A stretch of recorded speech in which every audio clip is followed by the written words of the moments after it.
sorry ass DJ.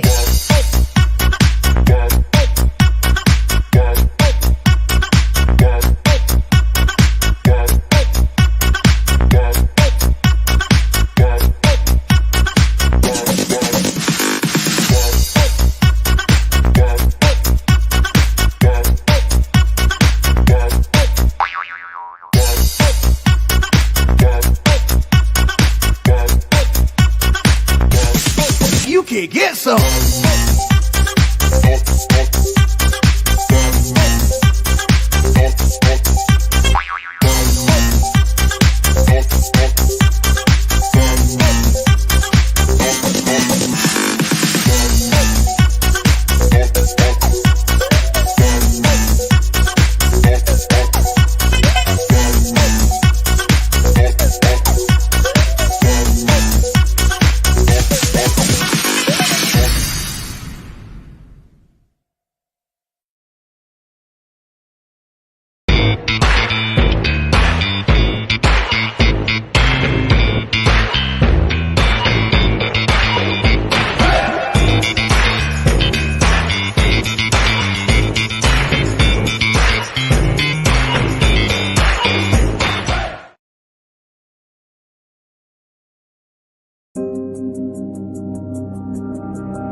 It's Thursday. It's 8 o'clock. I'm sorry, Adrian. I'm going to have to swap sides.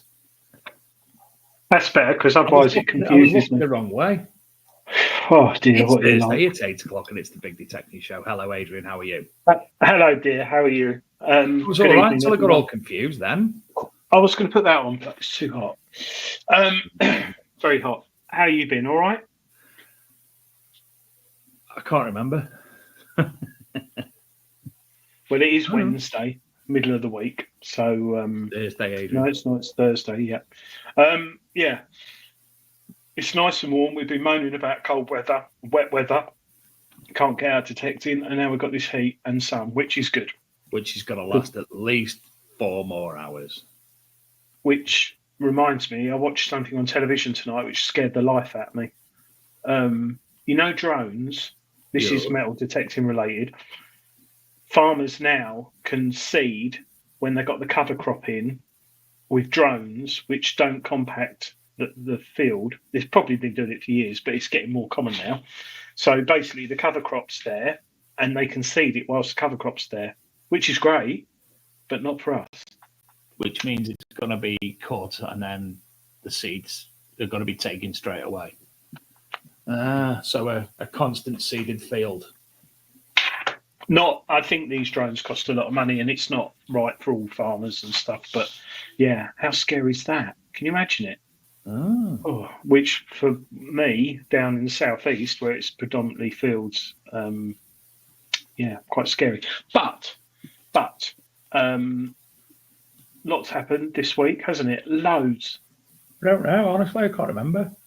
No. I know I either messaged or rang you at some point the other day. You were metal detecting and sent me pictures back. Oh, I know what it was. I sent you a video or something, didn't I? Yeah, and I sent you one back. I thought it's when you video chatted me and I was laying in dog poo. That was quite amusing. So I rang Adrian to discuss the up and coming archaeology and metal detecting magazines for the RCM and the Detectable, which you are still asking people to send us in any articles or finds and such like that you'd like included in it.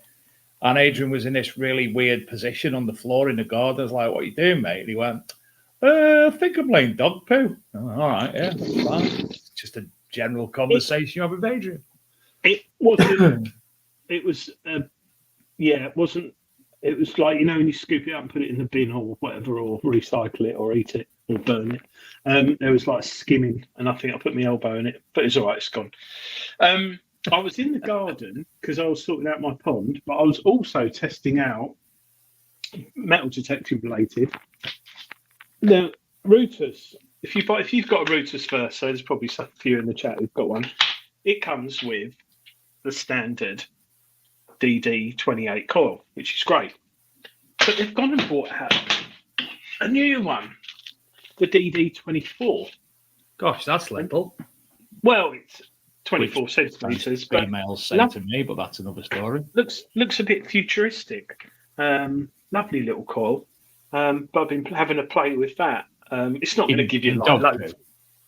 Well, yeah, it's not going to give you loads of depth, but sniffing out those little silver hammers, especially in areas where it's trashy, and also if you've got any stubble, that I cannot wait. I've got a few coils for certain machines, the Mine Lab Xterra Elite, which I've just finished a field test for Treasure Hunting magazine, which is in next month. It's got a lovely little coil on it, and I've got a few other machines, but I'm really looking forward to trying the Versa out because it just had a software update as well. I think it was like the 4th one from Routers. So very much I was going detecting tomorrow, but I've heard it's going to be a bit warm, so I know where I can go in a stream or a river. I'll be after work travelling to the Fair Isle of Anglesey for the weekend, which is nice. Oh, why are you going there? Mother-in-law's 80th birthday, so there's a house rented for the weekend. Oh, nice. Hello to everybody in the chat. Nick West, Philip Wills, Derek Gibbon, Jim Painting, Andrew T from Canada, Stephen Brame, Charlie Dreamer, Derek Gibbon, Carl Ellis, hello to everybody from a sunny Cyprus while his wife's at the bar. Whereabouts in Cyprus are you, Carl? Somewhere. David, lovely Donna Martin, who I was liaising with eventually this week. At least I think I was. I'm not sure because I think a bit Pete Tong again in there after, but at least I got through to her eventually and hooked her up with somebody who was getting rid of a legend. So I think Donna and both are happy. And I think Donna was FaceTiming him for a large period of the evening. So she got on famously with him. Wayne Atwill, Keith Ellis, Andy Gerridge, Jelly Jim Painting, Macavadi, Dean Who's Your Daddy, Nick Berry from Heartbeat, Rob Random, who's not random at all, he's perfectly fine-tuned and spot on the ball, Paul and his tongue, Ian Greenall, James Barnes, Stephen Dunn, Jeanette Davis. Do you want to do it? She want to do it, so you don't have to do it. I'll tell you what, Nick Berry off Heartbeat. No. Do you know how to do it? What? If you hover over the name, there's 3 dots. And if you hover over the name, there's 3 dots and put user in a timeout. And then he'll go in a timeout. And then you know how to do it. Oh! Hold up, you banned him. Did you go for the bottom one or the middle one? Who? Eagle Eye DGI. Did you ban him or did you put him on a timeout? It doesn't matter. If you banned him, he'll never be able to come on again. This is why we don't let Adrian do it. Control Z. Oh no, he's gone. I was talking. You were talking about that. Also, thank you very, very, very, very, very, very much to Cheryl Dawes on behalf of Nick West. They've been discussing in private, I think, and she's he's in Paris, Carl Ellis. She offered to do some form of dig to raise funds for the all kit and the caboodle to do the museum in the Heritage Museum. So he's delirious with that. So there you go. Legend should be with Donna at the end of this week. Such a lovely chap. Thanks for hocking us up. Hocking us up. Hocking?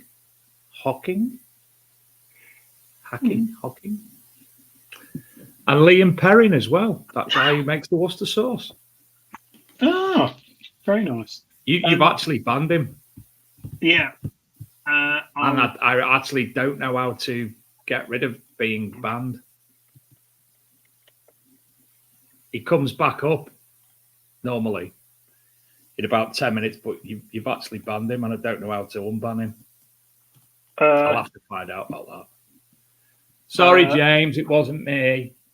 And also, Adrian got all excited last week because he was sussing out after the show, playing with the stream, and he found out to change colours and everything, so he's well happy. James, I'm sorry, I have banned him, but he's got another email address. Oh no, that won't work. Well, go YouTube. In via. He shouldn't. He was watching via Facebook, wasn't he? No. What was he watched? YouTube. YouTube. Well, he can just watch it on Facebook from now on. Right. Let's bring on tonight's guest. Good evening to a brand new guest of the show. Never joined us before, Mr. Chris Counter. How the hell are you? Guten Tag. Guten Tag. Is that good, yeah? Very Hello, good. Chris. Something or other. Bitter. Yes, I'm doing well. Thank you for having me, everyone. Yeah, thanks for coming on. Thanks for getting in touch. It's a pleasure to meet somebody who we haven't spoke to before. Yes, yeah. Well, I thought you banned me for to be a minute. honest, jury's still out, isn't it, Adrian? Because we haven't spoke to him yet. We don't know what he's like, really. No, but he's got the word XP at the beginning of his title, so. But he's got the look. He's got the look of Dan Spencer about him as well. It could be Dr. Ottiker. So, Chris, tell us a bit about yourself. Metal detecting related, not like. Well, you could tell us you're in a thigh and such like, but. No, let's go. Again, thanks, guys, everyone, for having me. we've been running the DS2 group since the moment of its inception. You know, when XP came out of their DS2, I'd been detecting for 15 or so years with Mine Lab stuff and a couple of other manufacturers as well. And before that, I did 10 years of mudlarking. So I was just completely oblivious to the idea that someone would dig something up from under the ground. I was more into, on my belly, going out looking for cannonballs out in the harbours of forgotten places of the southwest. So that was my jam before. But as has been indicated by the thing here, I am now co-owning and running the XP Desk group, and we're having loads of fun with loads of finds from everyone around the world. Fantastic. Is that Facebook XP Desk group? It is, yes. We tried a meetup, but it wasn't going to work with so many people in a sitting room. So yes, we've settled on a Facebook group. Right. I think I joined that in the early stages and posted a PDF which you could edit with the programs about 2 years ago now. Right. I had peaks and troughs with Facebook. Currently, I haven't been on it for months. I might go. I'll have to go on it when he goes on holiday. But yeah, so you said you had Mine Lab before Deus. What swinged you to the Deus 2? Did you have a original Deus beforehand? A great question, Adrian. So it goes a little bit like this. If we go back through sort of previous detectors I've had the Mine Lab CTX 3030. I've had the Xterra range. I've had one of the other ones as well. I've tried the Equinox and so on and some other bits and pieces. What I was interested in doing is around in my part, I'm from the southwest of England, by the way, guys, and there aren't that many like old school detecting clubs. I'm talking people in sheds talking about how many spindle wells they've found, that kind of jam, I like that. I like rural historia generally, and I like archaeology and landscape archaeology specifically. So what I wanted to do is I thought I'd have a go at going a little bit further outside of my comfort zone. So for anyone who lives in the southwest, usually that's anywhere beyond Bristol is like the far north where the Great Wall of Ice is. But what I ended up doing is I decided to go to Rodney Cook Memorial rallies. I did some other ones as well, some local groups. I went sort of a little bit further field into Glastonbury and so on. Again, far southwest for lots of people. But what I was interested in is the fines recovery rate. Now, I'm not talking about how good. Hang on. I've got lots of props tonight. Anyone who knows me knows I like my props. I'm not talking about the speed of which the coil goes over the soil and so on, and its reactivity, its processing power. I'm talking about how quickly I can pick something out of the ground without hurting myself and keeping on going all day for as long as I can, In the past, when I was in my 20s, that was a very long time ago, it was just a case of, like hydrate on a can of Coke and just walk for 7 hours and see what happens. But these days, I'm a little bit more sort of conscious of things. So it's taken me in a different area, being part of a sort of a lightweight Deus movement. So it works well with the wireless as well. What is so you've had it for what, since it come out? What, 2 years? Yeah. 2 years, isn't it? Yeah. God, I reckon. So the Deus 2 group, what we at now, guys? It's either 29 or 39. No, it's 29,000, 30,000 members now. I reckon it's 3 years old, thereabouts. Two and three quarters, whatever it is, who cares? But yeah, I think, when it came out, the idea of, full metal frequency was still a little bit sort of emerging tech, and it is to a large extent. But with the Manticore that's come out and other ones as well, remember, although I help run a group, I am at heart a detectorist. I like finding stuff, and I've just found something that works for me. I support it. I support who makes it. But at the end of the day, I just like finding stuff in the ground like you guys do. So yeah, I think it's a case of you find what you like and what works for you. Software is the thing that sort of software is what makes, I think computers good and detectors good. Yeah, as long as you've got someone who knows how to use them. In regard to, got a question there from Rob. I was just writing that down for later. Oh, should we answer? go through questions at the end, then, Dave? Well, not so much go through questions at the end, but we just try and bring it in when we need to. At the moment, we're introducing. Rob, just a quick one. Rob, is that the Deus Extreme you're talking about? Yes. The Deus Aerial. Sorry, Extreme. Extreme. Well, Yeah, if it is, Rob, we'll ask that at the end. Because no, I wasn't zoning out. It's not that tech yet. Yeah. No. Then I'll go for a poo then. I've had one for a while. It's What, an a interesting bit. Oh. No, Extreme. The Deus that goes meters deep. Yes, the Extreme. Yeah, we'll talk about that. David, have you made a note of that for the question? Yeah. Thank you. Oh, great. Brilliant. It's not working tonight, is it? Yes. Right. So going back to my question, Chris, did you have the original Deus? I didn't have the original one. I have had a go, and I really enjoyed the sort of white HF coil thing. That was really, really great. Gosh. So without giving too much away tonight, there's not going to be some magic announcement coming from me, unfortunately. But I am very much looking forward to that, something like that coil. I have something magic, but it's unofficial that Deus might be bringing out a new coil soon. That's all I know. Really? Who told you that?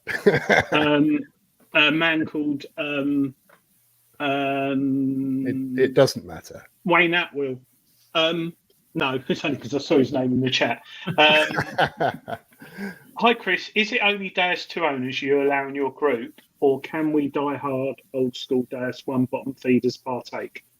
Super question. So we would have anyone at all who wants to join a group and come along for the ride. Yeah, exactly.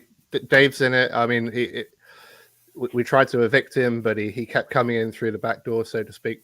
I like the back door. Exactly. Yeah. Like what we were trying to do is we're trying to establish a mantra of, if you've found something with the Deus 2, and there's obviously lots and lots of people around the world who have, post up your find, tell us what kind of program you used or whatever. You can join if you want to use Deus 1, if you use Deus 1 or MindLab stuff, but we're really kind of like, if it's like a tech help or if it's like a photo, it's got to be found with the machine. But come along for the ride. Loads of people just join and clicking like on pictures. Well, my reason for joining was a preemptive strike. James is here under a new guise, Adrian. His real name. He's found a way. I joined under the guise of, hopefully, for the same reasons as yourself, looking to save my body, and the future will be the next gen was the XP Deus 2. Obviously, that didn't come to fruition, but I do look in. I have a look through all groups.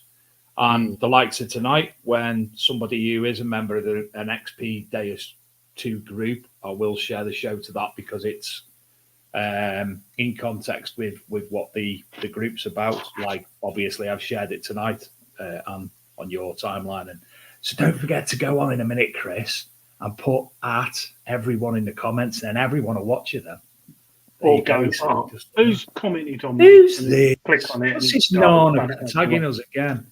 Yeah, it's the Deus 2 is one of my favourite machines. And I think when it came out, all the things that I struggled with the original Deus, the waterproof, the control box, and the only thing I'd say I do struggle with is when I've had sort of like 1 or 2 cans of beer the night before I go detecting and I go to charge my machine, I've got that fiddly little connector on the coil. That's the only thing. And also the where the control box slots on. I've got one of those ones that with a brass mount that swivels up and down. That's the only thing with the machine. The cam locks, the arm cup, everything is spot on, and it should be, because it's evolved from a machine that was originally brought out 13 years ago. And then hasn't changed. No, and I think the hand grip is a bit. I think it's like the Starship Enterprise. If it's not broken, don't fix it. And the other thing as well, which I don't think many people really, the background of XP is sound. That's what their background was. They're very good at not just metal detector sound, but their background is sort of sound. I can't remember going into detail, but if you Google or go Audio on the engineers? website, yeah, something like that. But on the Deus 2, the graphic equalizer is phenomenal. Do you tweak that on yours as much at all? Yeah. I too love sound, so I tend to up the bass a bit, up the treble a bit, drop the middle, and so on. That's the way. Bass. That's the way we roll. Yeah, exactly. Yeah. I think the interesting thing is, sorry, if you're 18 or 80, your frequency of sound changes. So you can give a detector with the settings on to an 18-year-old, and they'll be going, "Oh no, oh," or "Oh." You can give an 18-year-old settings to an 80-year-old. Well, no. Do you know what I mean? And if you can fine tune that nice point on the Deus 2 with the graphic equalizer, Gary Blackwell on his website and YouTube, he's got loads of articles on it. And that's one thing I like, because if it's like you've made the metal detector because it's giving you the tones you want to hear. Do you know what I mean? Yeah, that's a great way of putting it. Yeah. I think just to extend on that, Adrian, it's you make it your own. So you could turn it on and go, and it wouldn't, you'd find something, you'd get whatever XP wanted out of it, from you.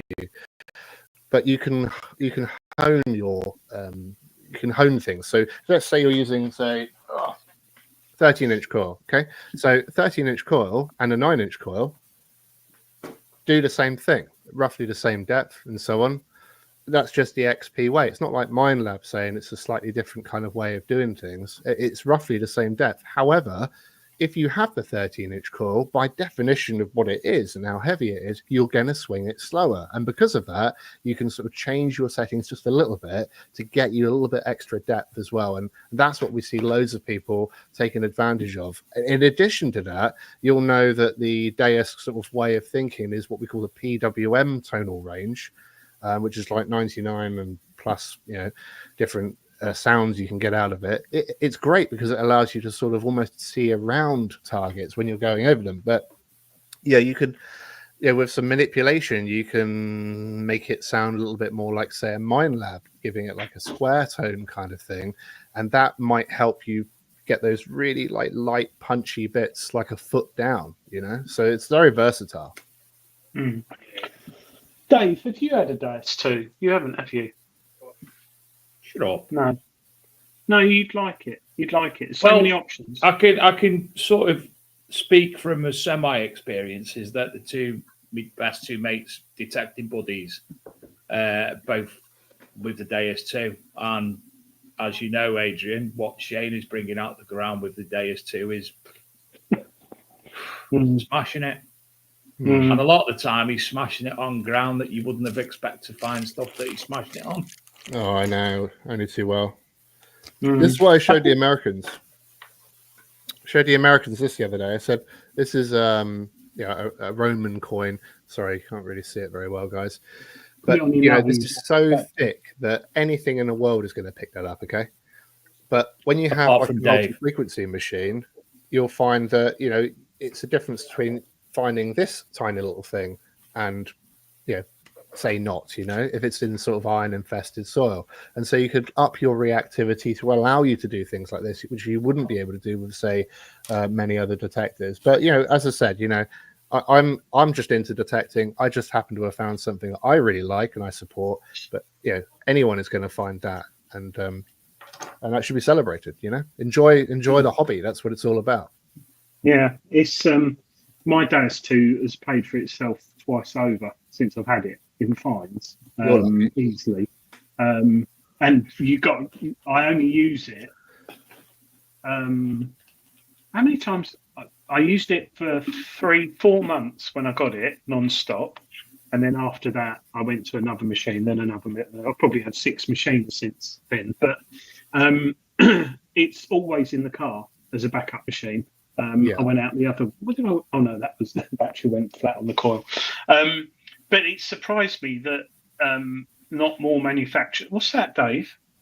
Well, I was trying to make a little dicky bird for when I zone out, but I'm also shit at arts and craft. Never mind metal detecting, so I don't know what it is really. Like a shit plane. Origami, that's completely thrown me. But one of the things I think has been successful for people with the Deus 2, the ergonomics and the weight and the balance of it is very comfortable to detect. And a lot of other manufacturers are catching up on that now.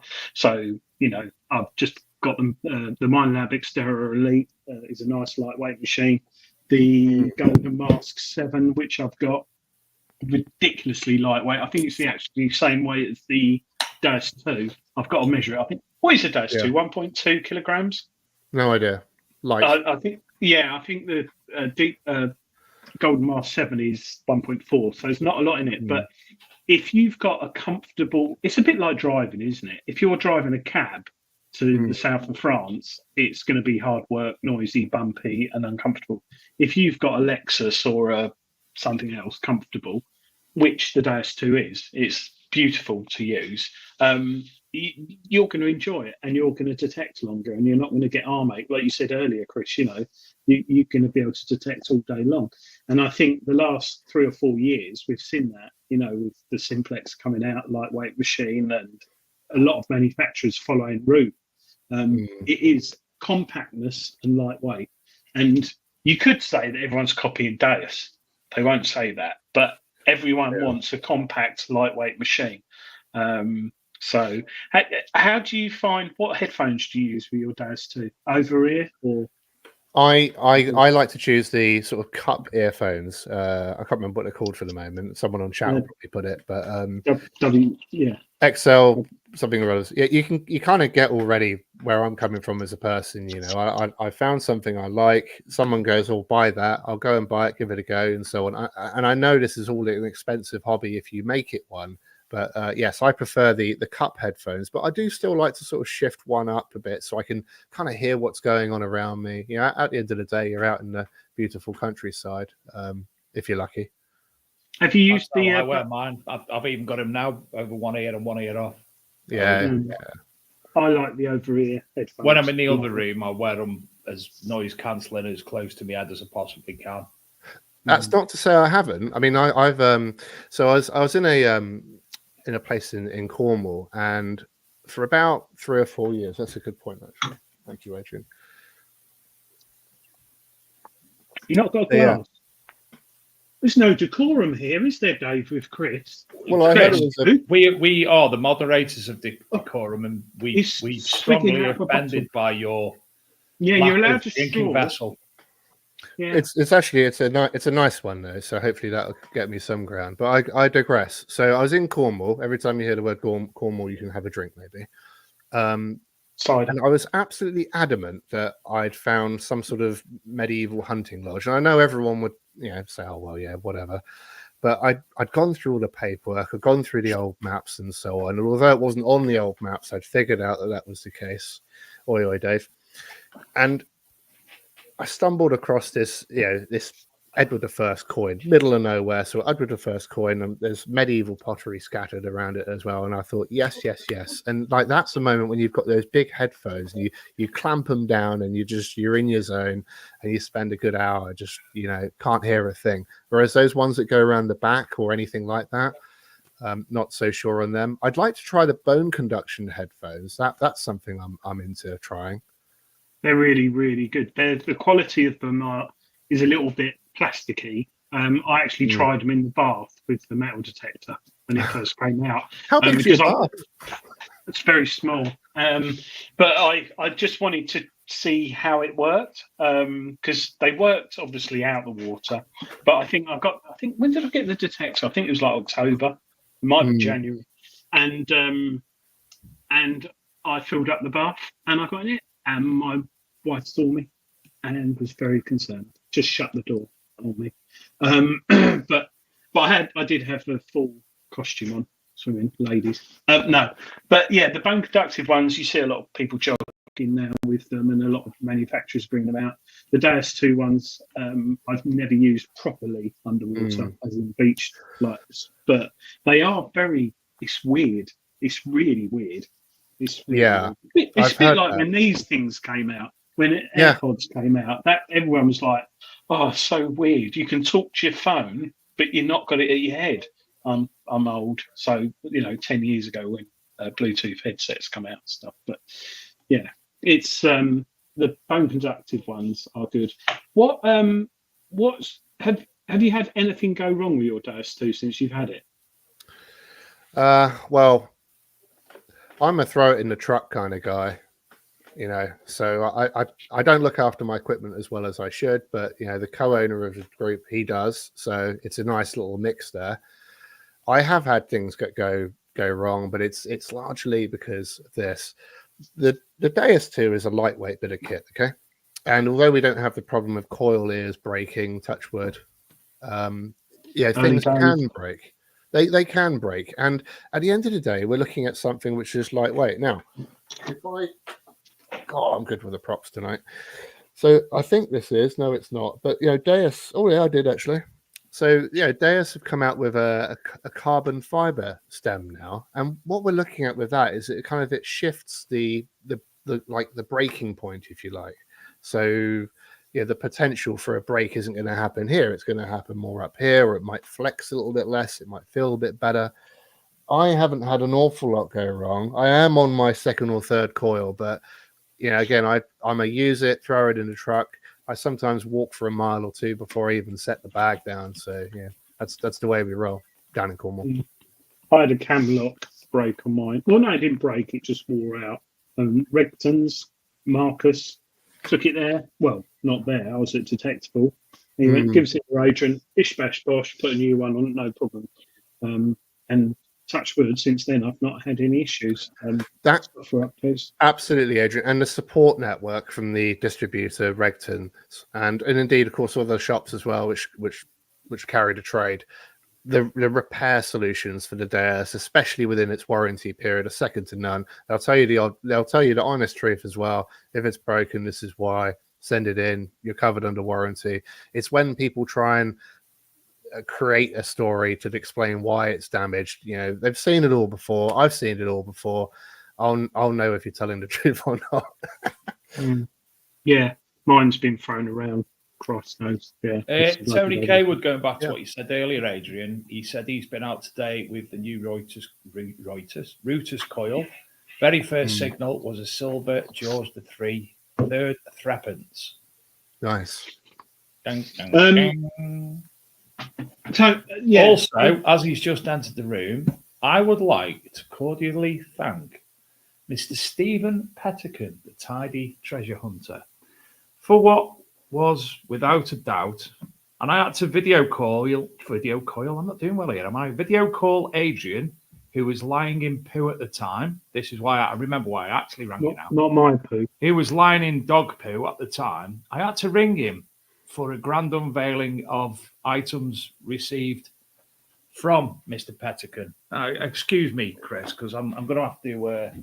Where's that one gone? I thought you needed the toilet. No, I'm all right now. It's gone back up. Bear me a minute. Where's that one gone?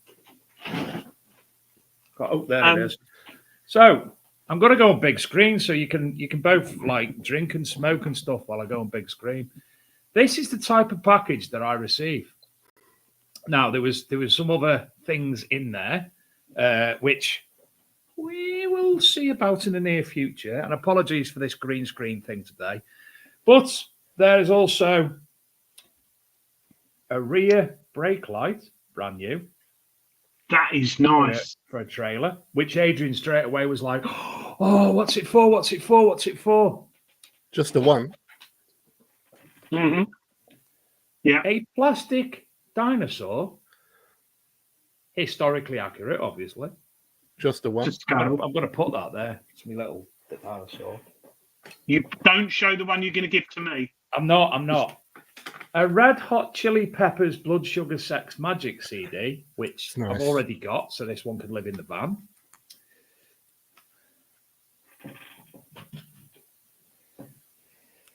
Some cloakroom tickets. The first 45 of which have been used. Ooh. A Pomsey metal detecting spray bottle. Pomsey, top channel, top bloke. He's a nice guy. Historically accurate again, obviously. Brendan Fraser in Journey to the Centre of the Earth DVD. True story, that. True story. A pack of Christmas baubles. Yeah. Some other bits and bobs which I'm not going to show you. One of them is knee high, and I don't mean a little Chinese person. And something that Adrian's claimed that. Am I allowed to show what you claim? Yes. But a copy of a 1997 Auto Trader. I'm very excited about that. Thanks for tidying for tidying the shed out, mate. Very much appreciated.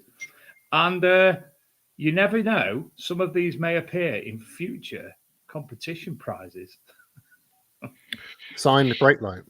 Apart from the brake light. Apart from the Auto Trader, I'd like that because I'll read that. When I'm in Tony Kaywood's tent at Rodney Cook or Detectival, we can sit drinking hot hot chocolate. You are, Adrian, right? Cocktail. You are Hawkins of Bristol, a P-Reg Fiat Cinquecento Sporting with alloys, a sunroof, 4,000 miles in canary yellow. How much? Is it a Michael Schumacher special edition one? It doesn't say. Well, if it is, what year is this? 1997. P-Reg, and it's a 1997 magazine. I reckon. This is good. This is good. I don't know how much did things cost back then. Adrian, I've got when I've done this one, I've found one, and it's definitely your bag. What's our base unit? What it is. What was that? 4,000. What's the base unit here? I mean, I can't think of how much. I don't know. My house 6,495. I was gonna say 4,300. I actually bought. And the other one I'm going to do. I've spotted this straight away, and I thought I've got to ask him this. Don't go forward. A C-Reg Alpha Spider Velos leather metallic blue, lots of history. How many miles? Doesn't say. Oh, that could be a. It's not heritage at that point, is it? It's not a classic. It's not then. It is now. But it's something I could see Adrian driving around with now. What? He's like semi-retired. 5,995. I would do touch some more anyway. in the rest of the show. Yeah. I just wanted to get away from tech talk for a moment. No, I could sit there all night. I used to be very good at price matching cars years ago. Very good. I loved it. Oh, look at that one. Lotus Esprit. Oof. Oh no, lots of trouble, usually serious. That's what Lotus stands 11 grand. 11 grand. Sorry, carry on. Talking of serious, Chris, White. If you could choose something that XP would change on the DS2, what would you want it to be? And I'm talking about not because I understand there's a software update coming soon, which is going to tweak a few things. But apart from sort of software level based, I'm talking about the whole detector as a whole. Yeah. I think we need to learn a little bit from people who create solutions that sell. All right. I was really hoping you would allow me to do POMZ. Yes. I was really hoping you'd allow me to talk about software updates and stuff like that. Maybe I can get that in later on. But I do think we should learn a little bit about or recognize the amount of sales that people are getting for things that just for charging your detector, for example. You know, it's an opportunity to improve. I'm not saying the system that they've currently got is bad. It's just that if it's the difference between you going out and having 6 hours out in the fields, or you go out and you think you've charged your coil and you haven't, and you got 2.5 hours, obviously, you know which one you're going to go for. So I think things like that are going to be the way the world works. I mean, this isn't like Back to the Future, like flying skateboard stuff. I mean, we can't be too far away from wireless charging as well, right? And that's what I would like to see over the next few years, things like that. It's not as wild as it sounds. Because that's what Chris. you expect, right? Chris, I know you don't look old enough, but what car were you driving in 1997? Well, I wasn't driving in 1997, but had I been driving in Should we 1997, take him off the show, Adrian? no, had I been driving in 1997, it would be a Ford F-150 left-hand drive with a dog in the back What were you on, and a Adrian? guitar. What was I driving? Yeah, 1997. I was in London then. Mark II Golf GTI 16 valve. That Which would I not still- surprise me. Did you have the red piping on the seats? Yes, I did. I had a campaign special edition, metallic dark blue. That wasn't a big bumper. It was the original bumper, but yeah. That was a Sierra Well, Sapphire, by the way. Oh, nice. 1.7 turbo diesel Astra. They were quick. So, yeah, we're going back to the coils and stuff like that. We'll jump onto the software, Chris. You wanted to talk about that. I do, yeah. So, I mean, like any detector, it doesn't matter which one it is, the Rutus, the Mind Labs. In fact, I don't know too much about the Mind Labs, but I assume they must have some sort of update system. Well, they must do, surely. But like, if you go out tomorrow, and I was just talking to the Americans about this last week, they got loads more money than us, so it makes more sense. If you bought a Tesla, say for example, 3 years ago, or even 2 years ago, or even today, you can expect that over time you will have the same car, right? Physically there, no performance changes as in a physicalness, but you've got software updates that will allow better efficiency, power in the right sort of power ratios, and the power range and all that sort of thing is tweaked as well, and it will make your experience more comfortable. And the same goes for metal detecting as well. We know, or anyone who's got one of the DS2 machines know that there's been quite a few updates. Now, you don't have to necessarily go for the very latest update and expect, boom, that's going to solve my problems. You go with the software update that works with you. I think it's a bit of a misconception across many communities that you have to go with the latest one. 9 times out of 10, you go with what works for you. So if that is a software update that's 2 years old, so be it. Yeah, I think one of the biggest problems, well, it's not a problem, it's a natural thing. The demographics in the metal detecting community, the average age is like 62. So getting someone to download an executable file running Norton antivirus and not having the right USB data lead and stuff like that is a headache for a lot of manufacturers. I tell you what, one manufacturer I would say has absolutely nailed it, and that is Rutus. Now, to be able to update your detector via your mobile phone or your computer without plugging any lead in is revolutionary. So I'm out in the field. I originally did this with the Atrex. I was out in the field and got a message from Rutus. They've just launched a new software update. Got my phone on me, put it on 4G. Well, couldn't put it on Wi-Fi because I'm in the field. Downloaded a file on my phone, connected to the detector's Wi-Fi and patched it, flashed it. Took like less than 3 minutes. And Rutus is a very small, and you probably didn't know that because Rutus is a very, very small manufacturer that's not got a big marketing budget and can't afford to spend millions each year in marketing. But the technology's there, and a little company in Poland is already doing it. So we're all sitting here with our laptops running Windows 7, Windows XP for some, Windows 11, Macs running old software, someone running Linux. You saying about wireless charging, we should be talking about wireless software updates. And I know there's some security issues there, but as long as you're on secure Wi-Fi, but things are evolving massively. And I think, like you say, in the next 2 or 3 years, we're going to see it like the cars. And I noticed the other day, air detectors, which Philip Wills, if you're in the chat, he had one, the air detector that runs off your mobile phone. Quest are currently trialing one at the moment. You right, Dave? I had one too. Oh, you did? Have you still got it? No, it was shit and I sold it. Yeah, it was very early days, but Quest. Philip Wilson's got 2. I'd like one. I might buy it off you, Philip, because it's a bit of history there. It's like an old C-scope on your wall. I totally agree with that, by the way. Yeah. Yeah, and Quest are currently trialing at the moment a mobile phone with the software, and I think Quest they've got the software technology and stuff.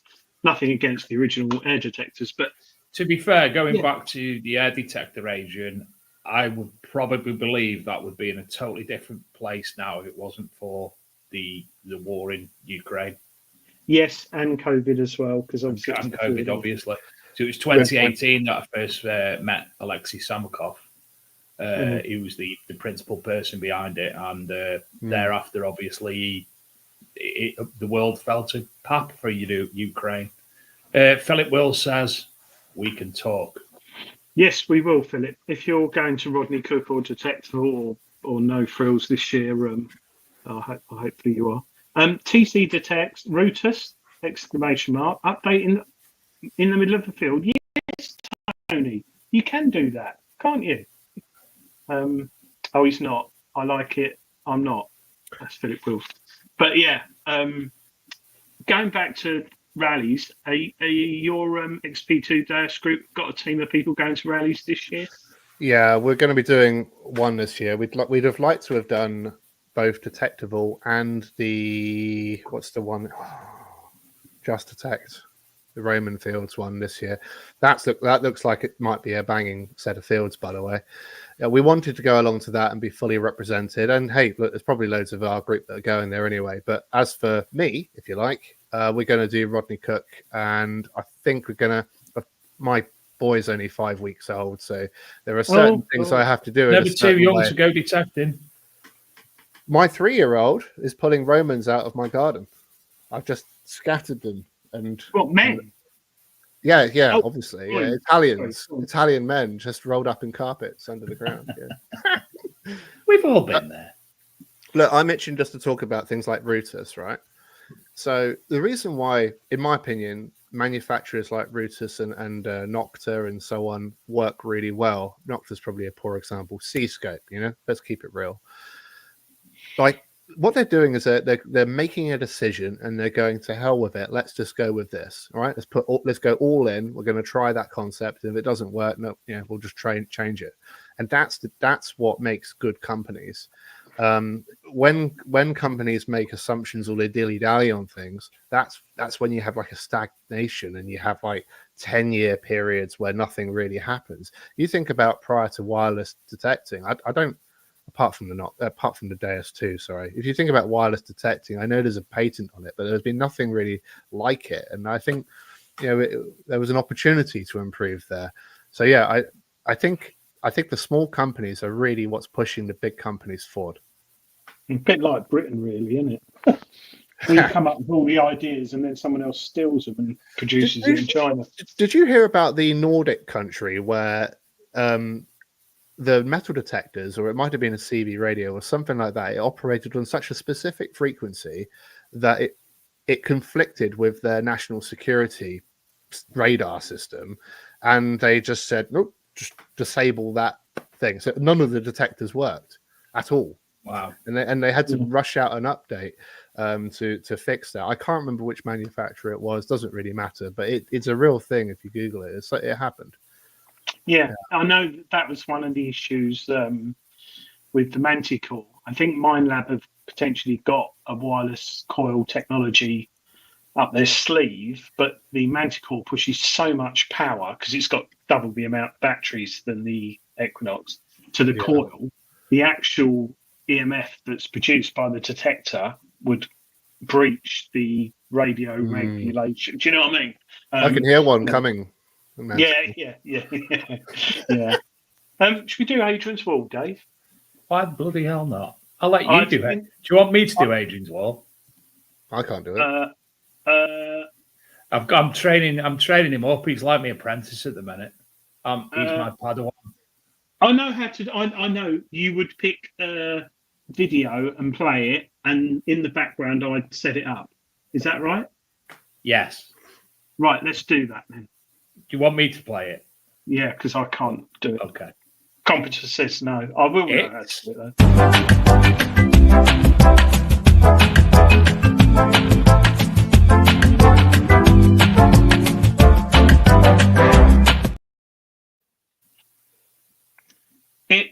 Adrian's wall.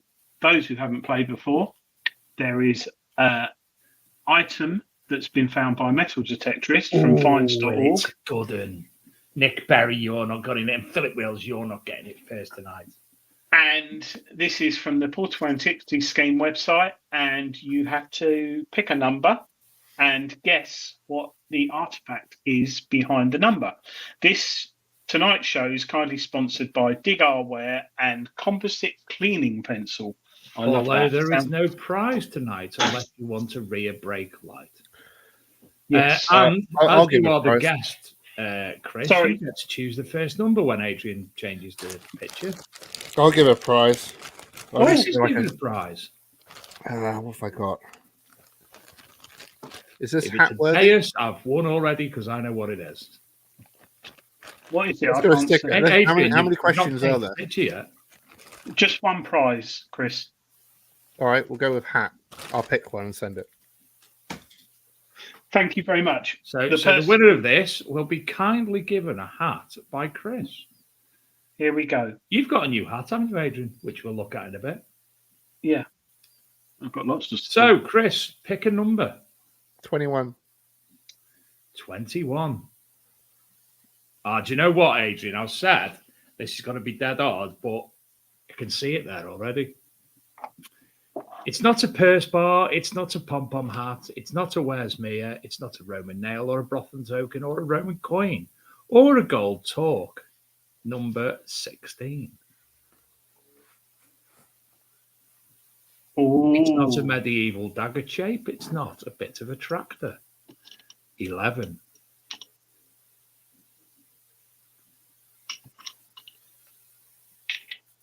It's not a Crowswell Bell, Chrissy Detects, who has a fantastic new video out on YouTube from last week's Ministry of Detect Weekender. It's not Egan off walking stick or an eagle. It's not a bottle opener or an axe head. Seb from Ragdon's, hello, number 13. Nothing to do with a walking step. It's not a fibula. Can I just say, a couple of weeks ago, Regton's came on, and someone won, and I've forgotten the name of the guy. He kindly donated it to Rodney Cook. So Regton's donated 50 quid to Rodney Cook. So thank you, Seb, Regton's, for doing that. Right, another number, Rob. It's not a Saxon pendant or a flower or a Roman cup or an ink pot or a laughter. Chris, pick a number. Thank you. 9. It's not a bronze oil lamp or a boot iron. I'd love to find one of these. You'll kick yourself because I would. I've seen something not dissimilar found, Adrian. Yes, about 3 years ago. It's not a Roman lamp. We've had someone on the show, actually. No, it was last year. It was last year. 22, it's not an axe head. It's not a spout. Dick Berry's going to be. It's not a candle holder. It's not a fibula. Can I guess? Nope. It's No. not an oil lamp. Number 18. Put in the private comments on the chat, Chris. And if you win, we'll send you a shoe. We'll send you a box of Christmas decorations. It's not a candle snuffer. Oh! Jelly Morgan. She's one of mine. What's she said? Like a pen? No, not like a Hari, man. Oh, right, okay. Yeah, like a part of the group. Jelly Morgan. Is it some form of dentures, Adrian? Well, we've got to give her that. We've got to give her that, yeah. So well done, Jelly. Absolutely fantastic. Pure gold medieval denture set. Look at that. This is interesting. This is very interesting. A post-medieval to modern, gold dental plate with 3 teeth remaining attached by gold pegs that run through the length of the tooth. The 2 teeth either end are loose. The plate consists of a band of gold that would have held the plate onto a person's second molar, a heavily filled down tooth with some enamels still remaining to create a first molar, a gap to fit around the second. Anyway, talking about the dental thing, the teeth could be human, although the one replacing the first molar was originally much larger, so it could have come from a different animal, badger's tooth. Waterloo teeth were collected from grave pits at many battlefields in Europe after the Napoleonic Wars. Gold remained a favoured material for dental work, blah, blah, blah. But how cool is that? So you don't think, we go to the dentist now and pay like 8,000 quid to have a crown or whatever. And then they were picking up dead people's teeth. I live in Essex, Dave, so there are no NHS dentists. I'm in the works dentist. You know what? What? Because the company I work for is so big, it has its own medical department and its own dentist on site. So you pay a monthly fee. I think it's £14 a month, and all my dental work goes through them for free. Do they ask for photo ID when you go? No, because they know who I am. No, but if someone... No, but they might check your dental records. Oh. Right. Thank you. Well done, Jelly. That is fantastic. Well done. Yes. We'll let you speak to Chris directly, Jelly. I think I've already done it in the background. There you go. A lucky guess, she says. And Chris did actually get it right with his guess in the background, Adrian. So that means I get the hat back. Yeah. Okay, great. So anybody, just a reminder as well, anybody who is missing the show on the Peaky Finders YouTube channel, we're now streaming solely to the Big Detecting Show. And that's basically due to Adrian now having access to be able to produce the show himself. So I don't have to. What could go wrong? So obviously we couldn't use the StreamYard because there's only 2 people allowed to manage it at a time. So we had to obviously do this instead. So there you go. If you usually watch on Peaky Finders, just come and follow us on the Big Detecting Show YouTube channel, which is basically just Big Detecting Show going on there. Not much else, really. Apart from some paranormal things of the week. But we don't talk about that. Yeah. Has anyone got any questions for Chris whilst he's here about the DS2? Well, I've got a question for Chris that came from Mr. Robert Random quite early in the show. He asks, and I think he's relating to obviously the XP group. The XP. Oh, you didn't do it right, Adrian. Try again. Do the middle one when it says put on a timeout. I'm fed up with people putting comments like that. Have you done it? Oh, no. Have I done the wrong one? The middle one, put on a timeout. Anyway, what was it about then? Extreme. Oh, yeah, the XP Extreme. Obviously, there's people in the group, and I think I'm right in saying that it's used basically as an addition to the Deus. It can be added to it and used. You can explain control now. Box. Yeah, control box. That's the word. Are there many people that you know of using it in the XP Deus 2 group? And also, are you seeing any of their the rewards that they're gaining from it? That is a great question. Okay, thank you. So first up, we'll start with what people have been finding with it, because that's what's on the tip of everyone's tongue. You get a new bit of a new detector. Let's call it a new detector. Okay, everyone wants to know, what can you do with it? If it's a big sort of ground penetrating jobby like it is. So I know that Andy, which is running a sister XP group, nothing to do with me, but Andy Extreme, he's been actually looking for a World War II plane with one, and I understand, has been quite successful in it. So that's been really, really good, because it's helped to repatriate certain things. As far as I understand, it's all a bit hush at the moment, but it is public enough that I can tell you. So that's been very good. On a more personal level, I've used the Extreme Hunter, and this is a good opportunity to talk about really how it works. It analyzes soil conditions. Okay, so it is just a big metal detector. I know Seb actually probably can go into far more detail about exactly how it works. Remember, I'm more of a what can you find with something, does it work, rather than how it works. But I know that it measures conditions in the soil. Okay. So if you look at it more like sort of from an archaeology point of view, if you've got, for example, wall or post holes, or you've got large crevices or lots and lots of rocks in one spot, it will change the soil composition in that area. So in February of this year, I was absolutely delighted to be invited to look at what was thought to be a temple site, a Roman temple, right up on a hill in West Sussex. And there's a few things that we've found. In fact, actually, everyone loves show and tell, don't they? You're finding pieces of Samian ware. Sorry, I haven't got any maker's marks and stuff like that, guys. But take it from me, we've got Samian ware. We've got the most beautiful. Here we go. These beautiful bits of cobalt blue glass and so on.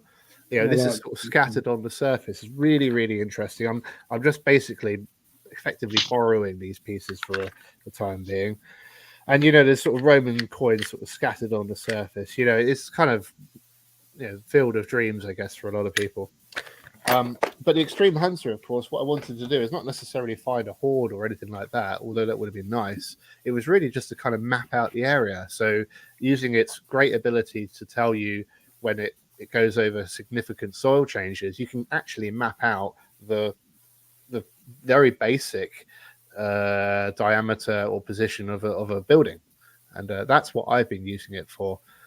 It's been really successful, the Extreme Hunter, but it's a really niche product. If you're not looking for hoards, you're going to really struggle, I think. Yeah, I think the issue I found when I had it last year, just after it came out, was you get a target or you get a signal and a map of the ground.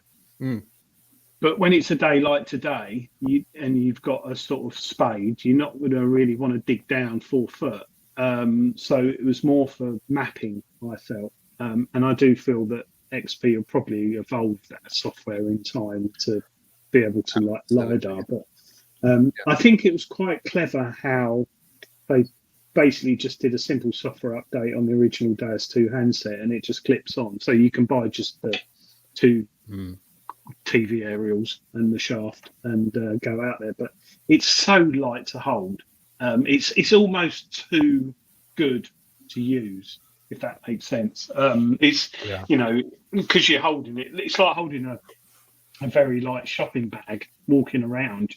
Even though I went to the extreme, not extremes, I went to the extreme by wearing Crocs, taking my wedding rings off, my jewelry, because I read about any electromagnetic or metal interference. I literally looked an absolute mincer walking around the field. Pair of shorts, t-shirt, pair of Crocs, no belt. I took everything off. I wanted the cleanest signal. And it did pick up stuff. But I think if you're a club and you can afford to club together and buy the detector for the club, it's very good at checking out new permissions and sites. Yeah. We're not far off from finding significant things with the Extreme Hunter. I know any manufacturer would say that, but in Cornwall, we don't have the sort of richness of we do have Roman incursion into Cornwall, but we don't have the richness of other movable wealth and other bits like that.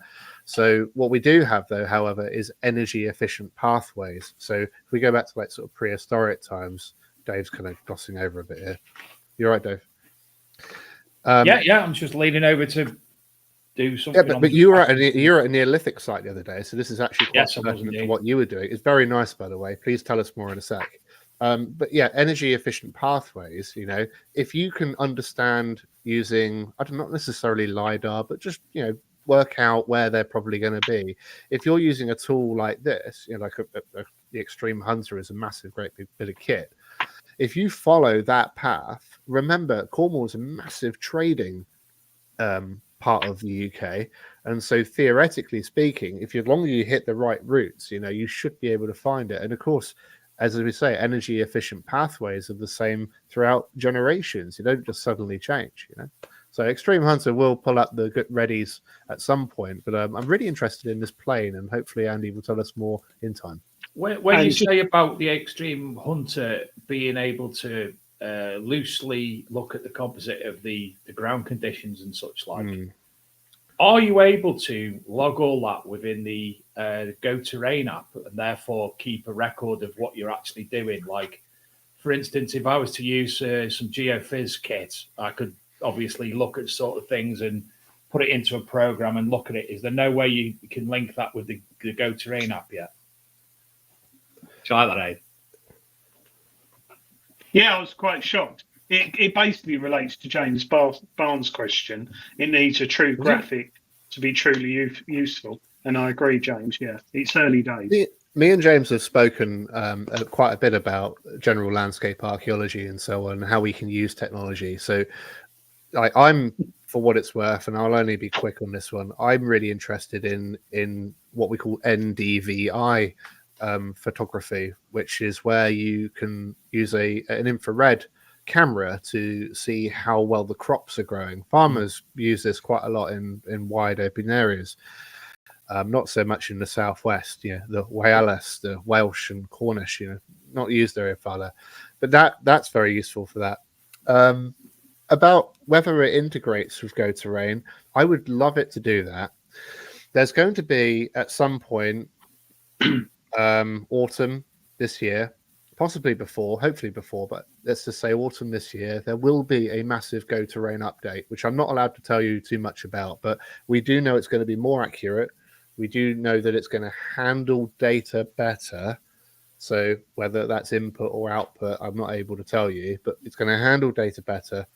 And it's going to be faster at doing that as well. So with those three things together, when you're looking at things like, the hunter, extreme hunter, in the idea and the way I'm doing it, it's a bit out there. I mean, why would you use a metal detector to work out whether there's a building there or not? All I'm doing is I'm just using the technology at my disposal, and I'm using it in a way that makes sense to me.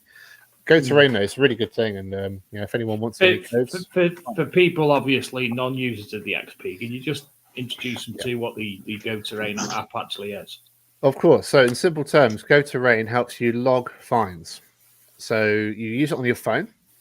A smartphone, has to be a smartphone, Android or Apple, doesn't matter which. And again, for non-Deus users, and we'll talk about Deus in a sec, you can, it will know where you've walked. Okay, so it won't be able to interact with your metal detector, but that's not really a biggie anyway, is it? To be honest, let's face it. But it will allow you to, it will sort of map where you've been. Imagine like one of your Garmin GPS things from yesteryear or whatnot. And it will show you where you've been, and you can sort of put find spots, and it's absolutely perfect. We know that NCMD have got their own app at the moment, which will allow you to do your own find spots. This does the same kind of thing, and it's very accurate at doing it as well. And it's really easy as well. It's really quick. It's just like a little press a button, boom, found something. When you have a Deus 2 or an XP AUX or ORX, it will actually connect straight to your machine, so that when you're going over a target, it knows exactly what number, if you like, it's picking it up, and it will put that information into your app just with the press of a button on your machine. And that's somewhat revolutionary as it goes. Well, it's been out a while, but it had a few buggy issues. It's been out about 3 years, I think. But the concept is what I know other half-wits have tried to create in the past. Yeah, but there's TectoTrack as well, which is another good app. Yeah. There's other ones. Yeah. I personally, because I use different machines, I use Google Maps, take a photo, and that will pin it at the exact location and coordinates.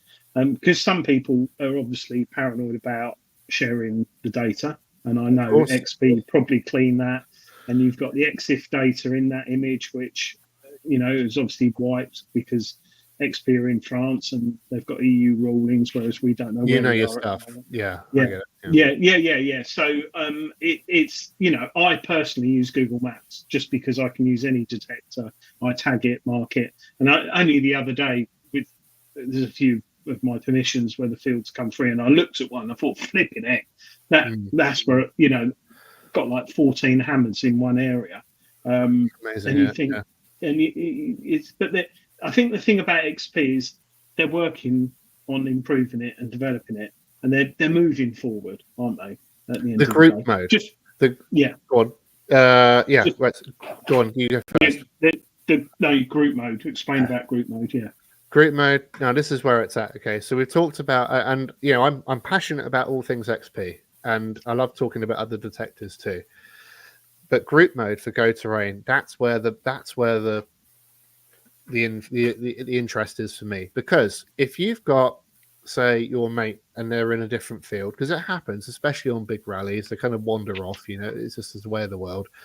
If you don't have a radio, and not many people do, but if you don't have a radio, when you're finding something on your detector, now I'm not talking about before you get it out the ground. There's no point in doing that, in my opinion. But once you've got it out the ground, you go, "Oh, that's quite nice." You go, "Doo, doo, doo, doo," and then you decide you press a button on your machine, or you log it with your Go Terrain, and suddenly anyone who's attached to your group, which you've done before you've set out, will get a little notification, like doo-doo, or whatever it might be.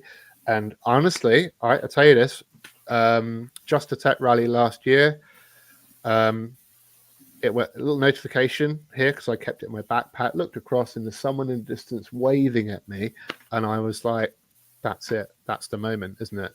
I've made their day because they've been able to show off from 1,000 meters away. Yeah. Or whatever. I can see that being relayed onto like a big screen at events, rallies in the next couple of years. The Hunger Games. Live Adrian, stream. Adrian, breaking news.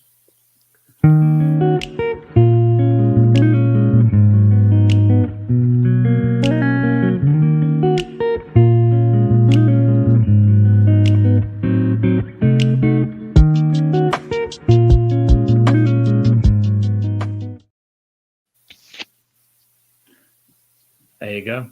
Adrian, this is a very quick question from Wayne Atwill. He says, Adrian, I'm attending my ex-wife's funeral tomorrow. Do you think it will be appropriate to detect the spoil mound during the service? Wayne, what machine were you thinking of using? Does he mention? Doesn't mention. I would say no, it's not a problem. Just make sure you've got headphones, and it's a lightweight machine, so you can tuck it away when she's being buried, and it won't, because there's nothing worse than having like a big machine standing next to you at a funeral. I've been there, done it. So just make sure it's compact and you've got headphones, and I would go for wireless if you've got one, not corded. So can I have an addition to that, Adrian? Mm-hmm. Perhaps have some form of ground sheet, because you don't want to make a mess. I'd just take like a bum bag to put the fines in. No. I mean, you don't want the soil to go everywhere, do you? No, that's true. Yeah, a little microfiber cloth. Yeah. Thanks, Wayne. Good luck tomorrow. Don't forget, you can leave them on the Big Detecting Show on the voicemail or via email. Before I forget, Chris mentioned one of his friends or someone detecting a crash site. Please be aware it is illegal to detect a crash site without permission. So if you're sitting at home now Googling World War II crash sites in your local area and it's on your permission and you detect it, you are breaking the law. You will probably find, those of you who've got the NCMD app, there is a document or on the website pertaining to the legalities behind that. So please make sure as NCMD members that you do check that out. Yeah. So you can do it, but you need permission. And it's getting harder. It's getting a lot harder. So, Adrian, Julian, did you see what just happened? No. I said nice things about the NCMD. Yeah.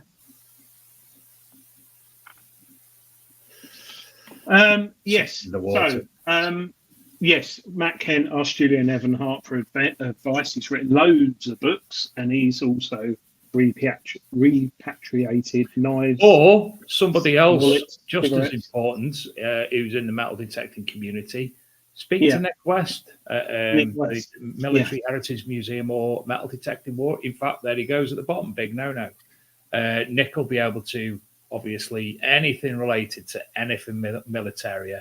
Nick will definitely be able. He's actually. Do you want to see Nick's first vehicle he had, Adrian?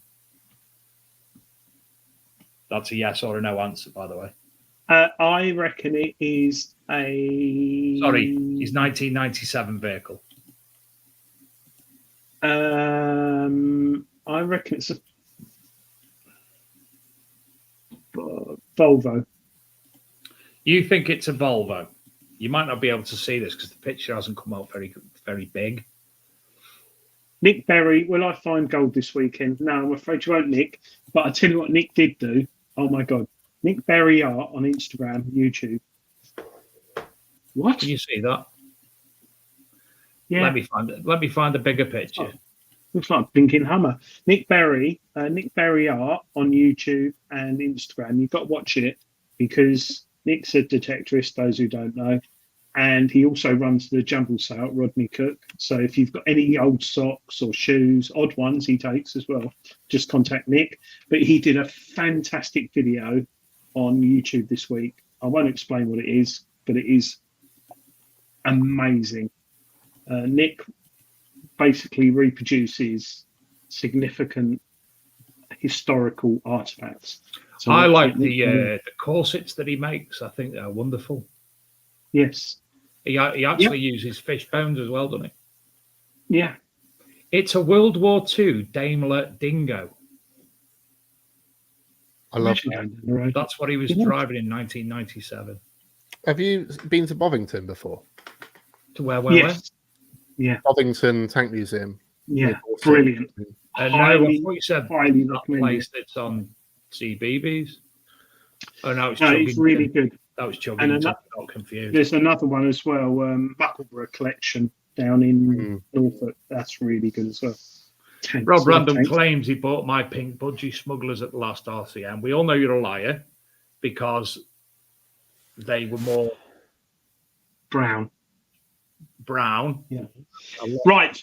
Budgie. Has anyone got any questions for Chris? Because we're getting towards the end of the show and people are getting tired. Rob Random said he detected the crash site and found Paul Walker's gold filling. Why did I fall for that and read it out? I detected a crash site the year before last with my mate by accident, and we came off it straight away after finding out. It was a 1956 jet plane that crashed. About 480 mile an hour. There's aluminium everywhere. But it wasn't until I got home and did a bit of research. The farmer, he was the second farmer of that land, and he'd obviously forgotten about it or just it wasn't important to him. But flipping it, you know when you land on one, literally, no, you know when you detect on one because there's a hell of a lot of aluminium and stuff. Well, we done exactly the same. You know, Mark Colley, who comes on the show. It was the archaeological dig we were doing at the Llanarmon Yal in North Wales, and bimbling along, doing what we're doing. Me and a colleague metal detecting. We were doing a survey for him in a separate field at this point. We'd gone on from our trench, gone into the field, detecting away, and I kept on finding loads of rivets. And I'm an aircraft fitter by trade, and it didn't click for ages that they were actually SP85 rivets off bloody an aircraft. Obviously sussed it out at exactly the same time. He found a radio control front, and then we realised a little bit later there's a stone in the distance which is a monument to the crash site when we looked into it. Oh no! So it was inadvertent, but you know it was lucky. Didn't get any worse. Matt Kent, hi Matt. Where can you find out about crash sites in your local area? My farmer says there is a rumour of one in the fields near Mendlesham Airfield. I bet there's a lot near Mendlesham. There is. Matt, I've actually got a fantastic book for people in the area by an author called Pat Cunningham, and it's called White Peak Air Crash Sites, and that is absolutely stunning book. It's taught me a lot about the history of this area, places I'm like, there's actually a very early mosquito crashed minutes from my house, which interesting. Andrew T, my father-in-law drove a Daimler Dingo in World War II. He used to say it was the same speed backwards as it did forwards. Wow, Andrew, Second World War, blimey, he must be getting on a bit. Bless him. Same applies to the Willys Jeep, I think. Thank you, Jelly. I think that's you anyway. Chris, for a message from Wayne Atwill. Yeah. I was going to ask this, Wayne. Well done. I know. If you didn't own an XP DAS 2, what machine would you choose? And you're not allowed Mind Lab or Nocta. That's a good point. I have seen people with a C-scope 3P something or other. Can't remember what it's called now. That's CS4's PI, pulse Is induction. it CS4? No, I don't mean the pulse induction CS6, one. No. CS6, CSMX6. One of the newer ones, anyway. No LCD screen or anything like that. You know. Yeah. That's one. That I was at a rally, a couple of rallies last year, and one this year, in fact, and I saw it in the distance, and I made a beeline for the person because I just love. I can talk the stripes of a zebra, and I just love the simplicity of life. You know, I really do. I mean, I do. I love all the technology and stuff like that. I really do. I absorb it, but at the end of the day, I'm there to find something in the ground or just have fun doing so. And there's something about just having nothing to look at except what's going on in your ears in a lightweight solution. It's something about, you touched on it earlier on, Adrian, that retro cool of the 90s. You know, I'm talking about in America, you had those great big tin sheds with hundreds of people in them, and people saying, "Oh, if you add this resistor to this, it will make it do this." You know, I love the idea of that, and so there. If I didn't have a DS2, I'd go in a completely different direction. British. Go British. Yeah. So actually, talking of British, that's a very good point, Chris. C-Scope have got a crazy sale on at the moment. They're knocking out up to £100, I think, on detectors. I think it's only for the next week or so. C-Scope have got, if you go to C-Scope website, they've got a ludicrous deal. It's like ridiculous. They've some really good deals on there. So go to C-Scope, and I think the CS4 that's the one I need. Yeah, that's I think it's £289 or something, which is ridiculous. They should have called it the Growler or something, Mind Lab. Yeah. Well, they could, they could give it a name like a lot of Eastern European and stuff. No, the Raptor Turbo Beast, but. I mean, you're saying about that, the Deep Tech Vista X, it's got like 7 dials on it, and no screen, 2-tone. Found me a gold Noble last year. So that just goes to show, the way I look at it, right? Those who understand ChatGPT, would you let ChatGPT run your finances, right? Because that's what you're doing with modern day detectors. They're picking up that signal, and they're not giving you just a tone. They're giving you identification. They're giving you depth. They're giving you an ID, and they're giving you ferrous, non-ferrous ID. That is technology telling you what it thinks is in the ground. And I'm not saying they use ChatGPT, but when you go back to the retro single 1-tone or 2-tone detectors, it's you make that decision to dig it or not. And I think sometimes, probably very small amount, things are missed because you rely on what the detector's telling you, not sending. That's absolutely. The amount of times I've had an argument in myself in the field is copious about, do we dig it? Nah. Do we dig it? Listen. Do we dig it? Nah. Listen. I know, but I still have an argument with myself. I always lose, by the way. Just find recovery rate. It's just if you can recover it quickly, you can move on, and it doesn't matter too much. And that's what's key to me. Well, when I field test machines for Treasure Hunting magazine, I dig every target. So I have horrible times. So like last weekend, I took out the Gold Mask 7. Every target I dug. So it was iron, lead. I did it with the Minelab Xterra Elite. Nice. And I just dig everything. And modern machines are very, very good. But what I find is the non-popular machines, as in not popular, as in they're not marketed heavily, tend to, that give you just a tone. They listen to the tone. It's right all the time, you know. So yeah, we'll see. If you find anything of note with the gold mask, hammered thimble. I did find a 1882 Queen's coronation brooch thing. Musket balls, spoon. First signal, 1 foot from the car, spoon, old spoon. Nice. I found some bits. So nice. yeah, but it's interesting because I turned it on as it was in standard configuration. I can't wait to show people this machine and write the review for Treasure Hunting magazine because it's very. He may be rubbish at jokes, but Adrian joins the team as one of the most experienced field testers in the world.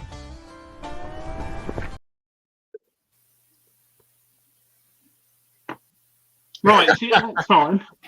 Is it that time? It is that time. It is that time. Chris, it's been an absolute pleasure meeting you this evening. Show's flown by like it normally does when we're having fun. Welcome back to join us anytime you want. You and Adrian can talk whatever you're doing, and I'll make really, really bad effigies of birds and whatever else I do with pieces of paper while you're doing it. No, Dave, you threw me tonight when you mentioned about the Deus app. It completely, and the question, he's a secret one, Chris. He doesn't know anything. He's a dodgy one. He knows stuff inside out. He's just there to test us. Oh, Chris asked about. I went to on my way back from a meeting in Nottingham yesterday. I went to a place in Derbyshire between Ashbourne. There it is. Hold on. Do the close up. Thank you, Team Routers people. Yes. Where's my Team Routers at? Even though I'm not Team Routers, I like hats. I went to a place between Buxton and Ashbourne called Arborough, which is the North's version of Stonehenge, the one that's not heavily touristy and such. Oh, yeah. And it's you go there. It's just off the main road in a farm on private land.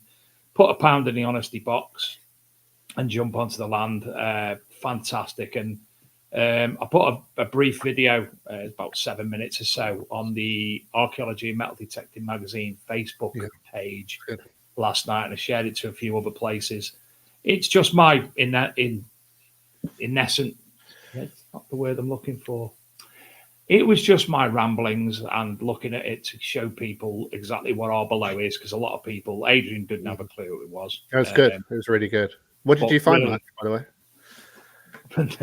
No, I was just visiting. The thing for me, Chris, was, and I actually stated on the video that Buxton Museum have got a lot of stuff in there. What I didn't realise is that Buxton Museum's actually closed down. So I know that they've got bags and bags and boxes of lithics from around Arborough and from around the other fields. They had a big Arborough display on. And now nobody's seeing it because the museum had to shut because of funding. And I gutted about that. It will happen again. It will get back to where it needs to be. At the moment, we're focusing a lot on the natural history, but it will come back, Hopefully so. No, not Avebury, Andrew T. Arborough, ARBORLOW, near Buxton. Chris has just reminded me that's my favourite hat, the original Deus hat. And I don't know where it's gone. I've got the Deus 2 one, but I've forgotten where the original. Where's that gone? I'll have a look in the loft, Adrian. Okay. That's all right. I'm going to start. I used to wear a different hat every week, didn't I? Yeah. I'm going to start doing. I can get one. I can get one, but I don't know what I've done with it. Yeah, but you haven't got mine now. No, I'm a fresh one. Thanks, Chris, for coming on tonight. Yes, Chris, it's a pleasure. Thank you, everybody, for joining us. I'm dying for a pee, so thank you. Chris is going to go for a wee. We'll be back next week.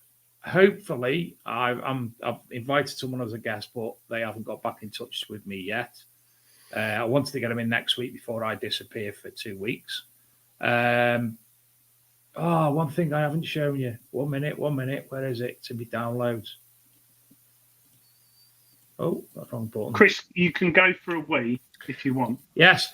Chris, it's an absolute pleasure. We'll let you go. Bye, guys. And we'll see you again soon. We'll just waffle on.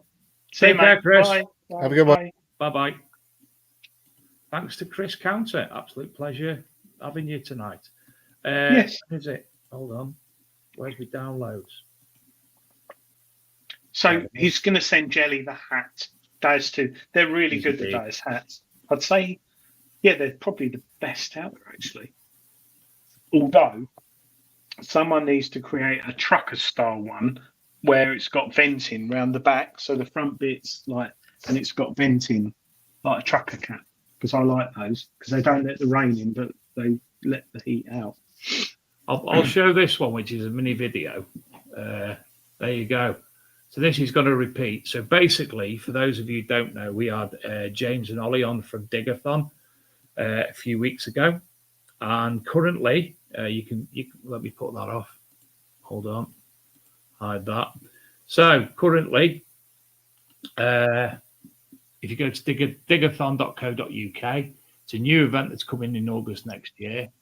What they currently on offer at Digathon, they've got yurt tents that sleep up to 6 people. Adrian? Oh. Yurt tents, Adrian.